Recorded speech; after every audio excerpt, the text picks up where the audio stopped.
Hello ಎಲ್ಲರಿಗೂ ನಮಸ್ಕಾರ. Welcome back to my YouTube channel.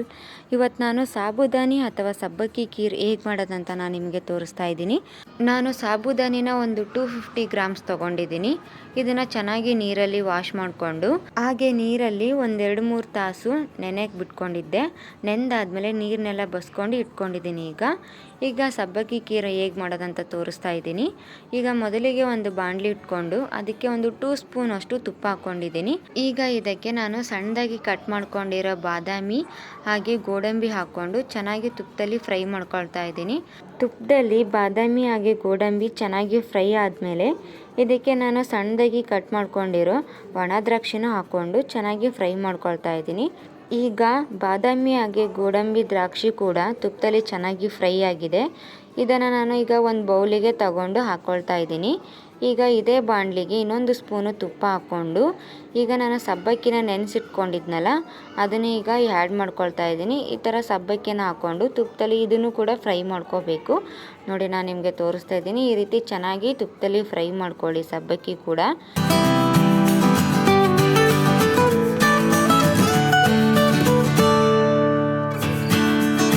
ನಾನು ಸಬ್ಬಕ್ಕಿ ಕೂಡ ಚೆನ್ನಾಗಿ ತುಪ್ಪದಲ್ಲಿ ಫ್ರೈ ಮಾಡಿ ಇಟ್ಕೊಂಡಿದ್ದೀನಿ. ಇದಕ್ಕೆ ನಾನು ಒಂದು ಅರ್ಧ ಲೀಟ್ರ್ ಹಾಲನ್ನು ಚೆನ್ನಾಗಿ ಬಿಸಿ ಮಾಡಿಕೊಂಡು ಕೂಲ್ ಮಾಡಿ ಇಟ್ಕೊಂಡಿದ್ದೆ.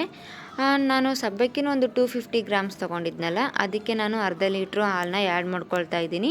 ನಿಮಗೆ ಸಬ್ಬಕ್ಕಿ ಖೀರ್ ಇನ್ನೂ ಸ್ವಲ್ಪ ತೆಳುವಾಗಿ ಬೇಕಪ್ಪ ಅಂದರೆ ನೀವು ಇನ್ನೊಂದು ಸ್ವಲ್ಪ ಹಾಲನ್ನ ಆ್ಯಡ್ ಮಾಡ್ಕೋಬೋದು. ಈಗ ಸಬ್ಬಕ್ಕಿ ಹಾಗೆ ಹಾಲು ಒಂದು ಕುದಿ ಬಂದಾದಮೇಲೆ ಇದಕ್ಕೆ ನಾನು ಶುಗರ್ನ ಆ್ಯಡ್ ಮಾಡ್ಕೊಳ್ತಾ ಇದ್ದೀನಿ. ನಾನು 1 ಕಪ್ಪಷ್ಟು ಮಾತ್ರ ಶುಗರ್ನ ಹಾಕ್ಕೊಂಡಿದ್ದೀನಿ. ಯಾಕೆಂದರೆ ಒಂದು 250 ಗ್ರಾಮ್ಸ್ ಅಲ್ವಾ ನಾನು ಸಾಬುದಾನಿ ಖೀರ್ ಮಾಡ್ತಿರೋದು. ಅದಕ್ಕೆ ನಾನು 1 ಕಪ್ಪಷ್ಟು ಮಾತ್ರ ಸಕ್ಕರೆ ಹಾಕ್ಕೊಂಡಿದ್ದೀನಿ. ನಿಮಗೇನಾದರೂ ಇನ್ನೂ ಸ್ವಲ್ಪ ಜಾಸ್ತಿ ಸ್ವೀಟಾಗಿರಬೇಕಪ್ಪ ಅಂದರೆ ನೀವು ಇನ್ನೊಂದು ಸ್ವಲ್ಪ ಸಕ್ಕರೆನ ಆ್ಯಡ್ ಮಾಡ್ಕೋಬೋದು. ನಾನೀಗ 1 ಕಪ್ ಅಷ್ಟೇ ಸಕ್ಕರೆ ಹಾಕ್ಕೊಂಡಿದ್ದೀನಿ. ಹಾಗೆ ನಿಮಗೆ ಕೇಸರ್ ಕೂಡ ಹಾಕ್ಕೋಬೋದು. ನಾನು ಇದಕ್ಕೆ ಕೇಸರ್ ಹಾಕ್ಕೊಂಡಿಲ್ಲ, ಸ್ಕಿಪ್ ಮಾಡ್ಕೊಂಡಿದ್ದೀನಿ. ಸಕ್ಕರೆ ಎಲ್ಲ ಕರಗಿದ ಮೇಲೆ ಒಂದು 10 ನಿಮಿಷ ಬೇಯಿಸ್ಕೊಳ್ಳಿ. 10 ನಿಮಿಷ ಆದಮೇಲೆ ಇದಕ್ಕೆ ನಾನು ತುಪ್ಪದಲ್ಲಿ ಫ್ರೈ ಮಾಡಿ ಇಟ್ಕೊಂಡಿದ್ನಲ್ಲ ಗೋಡಂಬಿ, ಬಾದಾಮಿ ಹಾಗೆ ದ್ರಾಕ್ಷಿ, ಇದನ್ನು ನಾನೀಗ ಆ್ಯಡ್ ಮಾಡ್ಕೊಳ್ತಾ ಇದ್ದೀನಿ. ಇದನ್ನೆಲ್ಲ ಹಾಕ್ಕೊಂಡಾದ್ಮೇಲೆ ಚೆನ್ನಾಗಿ ಮಿಕ್ಸ್ ಮಾಡ್ಕೊಳ್ಳಿ. ಸಬ್ಬಕ್ಕಿ ಖೀರು ರೆಡಿ ಆಗಿದೆ.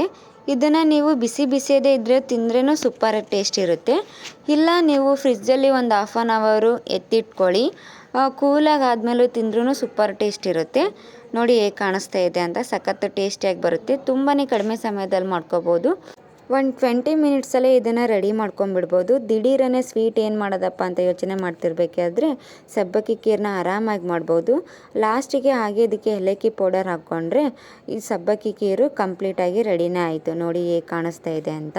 ನಾನು ಮಾಡಿರೋ ರೆಸಿಪಿ ನಿಮಗೇನಾದರೂ ಇಷ್ಟ ಆಗಿದ್ದರೆ ಪ್ಲೀಸ್ ಸಪೋರ್ಟ್ ಮಾಡಿ. ಹಾಗೆ ನೀವು ಖಂಡಿತವಾಗಿಯೂ ಮನೆಯಲ್ಲಿ ಒಂದ್ಸಲ ಟ್ರೈ ಮಾಡಿ ನೋಡಿ ಹೇಗಾಗಿತ್ತಂತ ನನಗೆ ಕಮೆಂಟ್ ಮಾಡಿ. ಪ್ಲೀಸ್ ಸಬ್ಸ್ಕ್ರೈಬ್ ಮಾಡಿ. Thank you.